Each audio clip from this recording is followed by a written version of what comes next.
Muy bien, muchas gracias a Romina y vamos con nuestra primera entrevista. En este caso es con el ex viceministro del Interior, Ricardo Valdés. Ricardo, ¿qué tal? Buenas ¿Qué tal, noches. Mario? Buenas noches. Bien, el actual ministro del Interior ha estado en el centro de las noticias por varias razones últimamente. Una de ellas tiene que ver con esta visita que hizo a la casa de la todavía vicepresidente del Congreso, la señora Digna Calle, la congresista Digna Calle. No se sabe si la visitó a ella o visitó solamente la casa o visitó, como la señora Calle sostiene, a su esposo. Pero en fin, ¿a ti te parece que hay un problema ahí? Bueno, esta es una nueva versión de la muralla china, ¿no? O sea, en donde los empresarios dicen una muralla china, yo no tengo nada que hacer con los negocios, es mi empresa, ya no es mi empresa, son los accionistas los que se hacen cargo. En este caso yo creo que no se puede dividir de esta forma, digamos, una sociedad conyugal, donde la vicepresidenta del Congreso, un esposo que además también sabe de política, recibe al ministro del Interior. Creo que la respuesta de la vicepresidenta del Congreso me parece un tanto, bueno, digamos, ingenua, ¿no? Al decir que obviamente ella no tiene por qué enterarse de las reuniones que tiene su marido. Digamos, cuando está sobre el tapete el ministro del Interior, no le va a contar a su esposa el señor que ha estado con el ministro del Interior y una tercera persona que no se sabe quién es. O sea, la verdad es que es muy poco creíble y eso en los hechos, ¿no? Sí. Ahora, en lo que se refiere a si me parece bien o mal, a mí me parece mal, porque obviamente había todo un tema en torno al ministro, este proceso de censura. Pero eso ya había pasado. Yo lo sé, pero, digamos, continuaban un poco el ruido Había político, una ¿no? reconsideración que había sido dejada de lado, en fin. Exacto. Sí. Pero la visita podía tener vinculación con lo que ya había sucedido. Yo no entiendo por qué la visita no se produjo en todo caso en el Ministerio del Interior. En el Congreso mismo. O en el Congreso o en el Ministerio del Interior. O en el Ministerio del Interior. Porque si es el esposo quien quiere tener una reunión con el ministro, puede ir a visitarlo al Ministerio del Interior, para que sea realmente una reunión absolutamente formal y que quede registrada. O, en su defecto, en el Congreso. ¿Piensas tú que el ministro tendría que haber sido censurado? Yo creo que sí, definitivamente, porque hay una serie de indicios en torno al exagerado abuso del poder que está haciendo el presidente de la República con respecto a la situación relacionada con el equipo especial. Estas idas y vueltas con la Dirección General de Inteligencia, digamos, intento por sacar al coronel Colchado del equipo especial o de sacarlo justamente de la estructura de la Dirección General de Inteligencia, esta situación rarísima de una firma falsificada que después, digamos, ha sido asumida por el ex general Whitman Ríos, que a su vez tenía un problema porque tenía un tema con dos integrantes del equipo especial y ahora ha entrado un coronel a hacerse cargo que también, a mi modo de ver, tiene Cabrejos Becerra, tiene también ciertos inconvenientes. Yo tampoco lo hubiese puesto ahí, pero él es el actual director general de inteligencia. Sí, y los votos de Podemos, que fueron en su mayoría en abstención, uno de ellos, el del congresista Wong, a pesar de que él mismo había firmado la moción de censura, si bien no fueron determinantes, porque así se hubiesen sumado a los que votaron por la censura, tampoco alcanzaban la cifra necesaria, son llamativos en este contexto.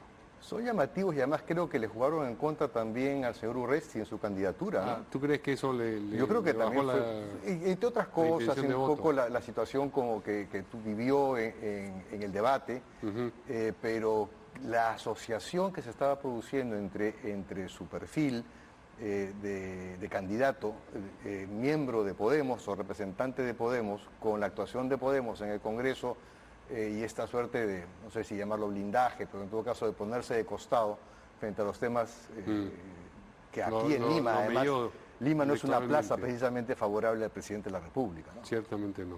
Entonces eso creo que sí incidió obviamente en ello. Bueno, a propósito de reuniones, la otra reunión que se ha comentado muchísimo del propio ministro Huerta es aquella que tuvo con el embajador cubano, que como sabemos es una persona que pertenece a la estructura de inteligencia cubana, Sin duda, sí. El Gallo Zamora es como se lo conoce. Eso también ha generado revuelo, particularmente en el Congreso. ¿Qué piensa de esa reunión? Bueno, a ver, no son inusuales las reuniones con embajadores en el Ministerio del Interior. No lo son, ¿no? En el Ministerio del Interior y las embajadas. También, porque usualmente se producen en los cócteles, las reuniones, esto es parte de la vida diplomática y es parte de lo que... No, pero una cosa es ir a un cóctel y otra cosa es ir a una reunión, Entiendo, un despacho. entiendo, ¿no? Y sobre todo lo que me parece además bastante absurdo es el motivo de la reunión. Fueron a discutir temas de seguridad ciudadana, ¿no? Entonces, eso la verdad es que sonó bastante mal, ¿no? O sea, y creo que da también margen a la sospecha, porque yo creo que precisamente el gobierno cubano tiene poco que enseñarnos en términos de seguridad ciudadana, tiene más que enseñarnos, en todo caso, si quisiéramos aprender en represión. Claro, enseñarnos entre comillas. Exacto, ¿no? Pero no en términos de seguridad ciudadana, porque la seguridad ciudadana es indesligable de la vida democrática, porque implica necesariamente el respeto a los derechos. Ahora, ¿qué cosa puede representar políticamente esa visita? ¿Qué utilidad tiene incluso para el gobierno? No lo sé, da para todo tipo de sospecha, ¿no? No hay que olvidar que tenemos a ilustres personajes del gobierno en son de fuga. No sabemos dónde se pueden encontrar, si aquí en el país, si están en el extranjero, si están buscando, no están buscando nuevas plazas para quedarse. Digamos, eso es una hipótesis, eso es un lado que también se podría obviamente interpretar como una posibilidad. La otra puede ser un poco intercambio de información de inteligencia o mecanismos de inteligencia que podrían estar orientadas de repente, quién sabe, también a averiguar algo con respecto a aquellos que el propio gobierno considera que pueden ser potenciales enemigos, digamos, ¿no? Entonces, da para muchas hipótesis, no lo sabremos, pero en todo caso, con respecto a la excusa formal que era discutir temas de seguridad ciudadana, también me parece absolutamente ingenuo que vayan a pensar que vamos a creer que ese fue el motivo de la discusión. Claro, más que ingenuo es pensar que quienes exacto, ¿no? O sea, escuchan es una ingenuidad por parte del gobierno que va a decir que uno es ingenuo. La gente se va a creer el cuento de que estamos viendo temas de seguridad ciudadana. Es absurdo, ¿no? Sí. Claro que sí. Bien, se vienen los ascensos. Se vienen, sí. En la policía, y eso ha traído a la memoria reciente el proceso del año pasado. Además ha aparecido información adicional a raíz de un pedido que había hecho un congresista de Somos Perú, y donde la policía ha terminado reconociendo que no hubo cuadro de mérito sino selección, digamos, en el proceso pasado. Sí, ahora, vamos por partes.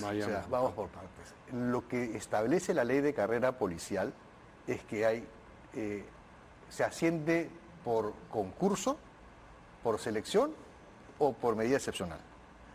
Para los grados de generales y tenientes generales, el ascenso no es por concurso, es por selección, que es lo que dice la carta. Pero eso no implica que no se reconozca ni que se tenga un cuadro de mérito. Sí. Que es lo otro que se lee, que estarían negando la existencia de un cuadro de mérito. Eso no se puede negar. Dentro del proceso del ascenso a generales hay 4 momentos. Hay lo que se llama una junta de aptitud, que es la que revisa la parte formal, ¿no? Otra junta que analiza un poco todo lo que es ya las características de ese grupo que quedó, que tiene los años necesarios, que tiene los cursos necesarios, en fin, que tiene las condecoraciones que se requieren. Todo eso ya lo ve la Junta Examinadora y ahí analizan el desempeño. Y el desempeño, en principio, o sea, los coroneles también son sujetos de desempeño. Estos son coroneles que van a ascender a general. Esa es la Junta Examinadora. Y ahí va quedando un grupo. Y ese grupo se discute en un tercer momento en la Corporación de Generales. Del grupo que queda, eso pasa a la Junta Selectora. Y ahí es donde intervino el comandante general Gallardo en ese momento, y ahí es donde cambiaron las reglas, porque dijeron, ok, vamos a darle... Le dieron más peso a la entrevista. 50% de peso. Que eso es cargar de subjetividad. Absolutamente, porque eso tú mueves la aguja, pues no a donde quieres dirigirla. Claro. Entonces, Eso, bueno, dices qué arbitrariedad, pero si lo leemos con lo que ocurrió, con los pagos... lo que dice la Fiscalía sobre... Con los pagos, no solamente la Fiscalía, el subcomandante general de ese momento, claro, el propio Pacheco, en sus declaraciones, entonces vemos que estaba direccionada para favorecer a un grupo que eventualmente, hipotéticamente, pagó por su ascenso. ¿Qué va a pasar ahora? Esa es la gran pregunta. Estuvo acá ayer el ex ministro Hernani, y él decía que entendía que esta vez el proceso sí iba a ser como se debía, digamos, ¿no? Que pensaba que el actual comandante o que la comandancia en general era institucionalista y que no se prestaba a manipulación, no se prestaría a manipulación política. ¿Tú piensas igual? Yo creo que asignarle 30% a la entrevista también es bastante subjetivo. O sea, han bajado la subjetividad, pero... de 50 a 30, pero 30 sigue siendo altísimo. Sí, ¿antes cuánto tenía? Es algo que tiene que moverse entre 10 y 15%. 10 y 15%. Claro, ¿no? O sea, eso es lo que se requiere una entrevista, porque tú tienes que tener, obviamente, tienes que darle prioridad al proceso previo, a los tres momentos anteriores. Ya llegas a la Junta de Selección con base en, obviamente, todo un proceso y con base, además, a un cuadro de mérito. Entonces, la entrevista para ajustar. Y ese 10-15% es suficiente para mover y para poder, digamos, cambiar un poco el orden. Todo eso depende también de la cantidad de vacantes que se aprueben. Eso todavía no se ha definido. ¿No? El año pasado hubieron un montón. 23. Pero esta opinión del ex ministro Hernani acerca de quienes integran... Yo no la comparto. Yo comparto la opinión con respecto al comandante general.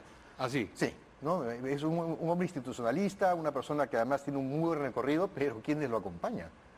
O sea, vamos, el segundo y el tercero son reintegrados, que tienen realmente problemas. El número 2, el jefe de Estado Mayor, es el que se encuentra todavía con el tema del escuadrón de la muerte, se encuentra abierto, o sea, eso todavía se encuentra en manos de la Fiscalía, eso todavía no se ha decidido, ¿no? Y en el caso del número 3 sabemos los problemas que tuvo, se reincorpora y además hay toda una carga con respecto a la relación con el presidente de la República, con lo cual ellos a su vez van a ser parte también de este proceso de ascensos. Entonces pueden definitivamente direccionarlo. Uno, o sea, la comandancia, la dirección de la policía, tiene obviamente un comandante general, pero luego tiene también un Estado Mayor y un inspector, que a mi modo de ver son cuestionables, ¿no? La hipótesis de los suspicaces era que en realidad este comandante general estaba ahí de paso y que era solamente el paso, literalmente, que se requería para llegar a... Hasta que llegó la ley por parte del Congreso. Esa era la pregunta entonces. Claro. La ley ha congelado eso. Ha congelado eso porque por establece que hace 2 años y con la posibilidad de que se quede un tercero. Ajá. Pero ya no lo puede sacar, o sea, tiene que existir obviamente una causal para eso, ¿no? Eso también lo establece la ley. No es que se queda de manera así definida. Inamovible. Hay causales para removerlo, salvo las tradicionales, no muerte, etcétera.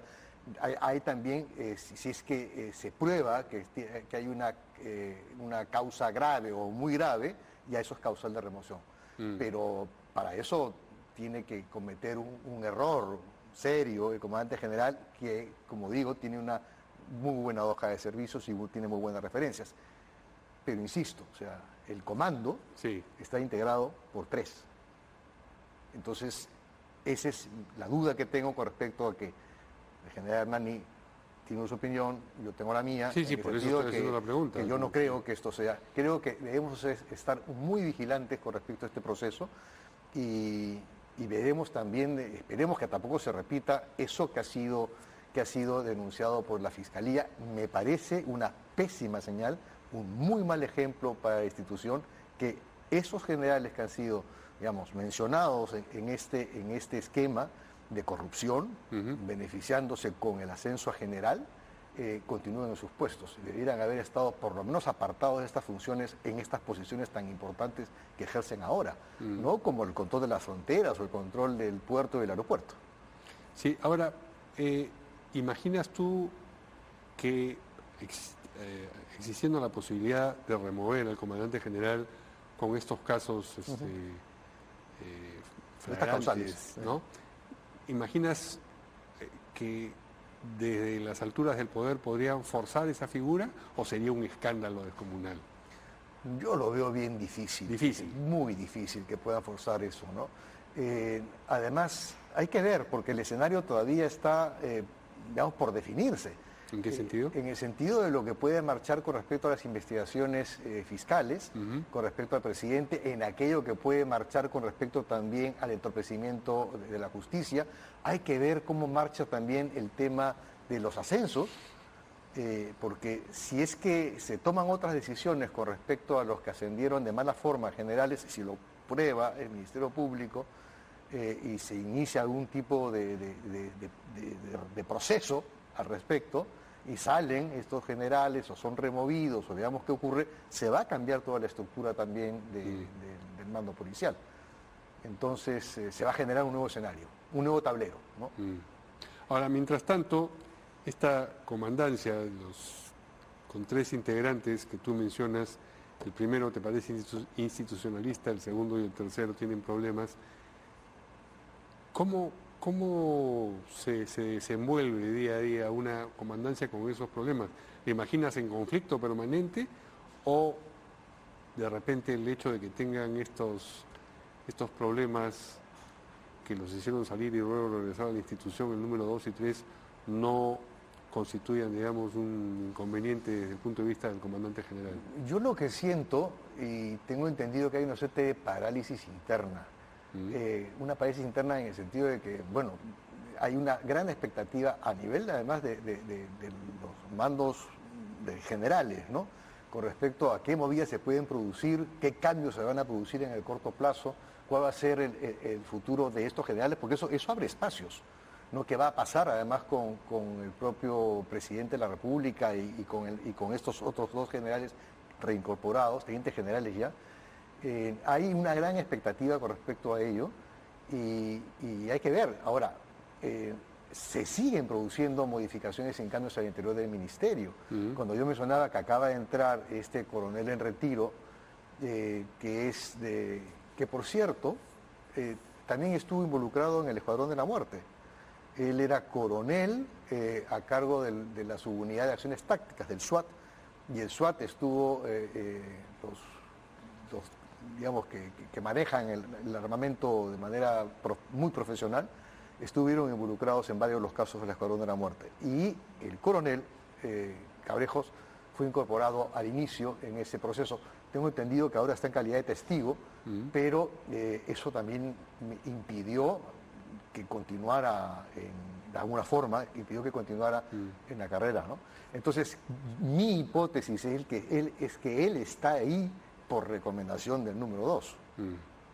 Entonces, estas movidas generan mucha expectativa porque además esta es una forma de volver a presionar al equipo especial. Poner como jefe de Dirección General de Inteligencia a una persona que ha sido involucrada en el Escuadrón de la Muerte, estando el coronel Moreno Panta, jefe de la DIVIAC, quien denunció el escuadrón en el equipo especial, es otra manera de insistir en presionar al equipo especial para entorpecerlo. Y eso se suma al pedido de presupuesto de la fiscal, que le han dado apenas 71% de lo que pidió. Y entre otras cosas pidió para poder justamente seguir adelante con las investigaciones, ¿no? Sí, sí. Bien, muchas gracias a Ricardo Valdés, ex viceministro del Interior, por la entrevista. Buenas noches. Hasta pronto, buenas noches.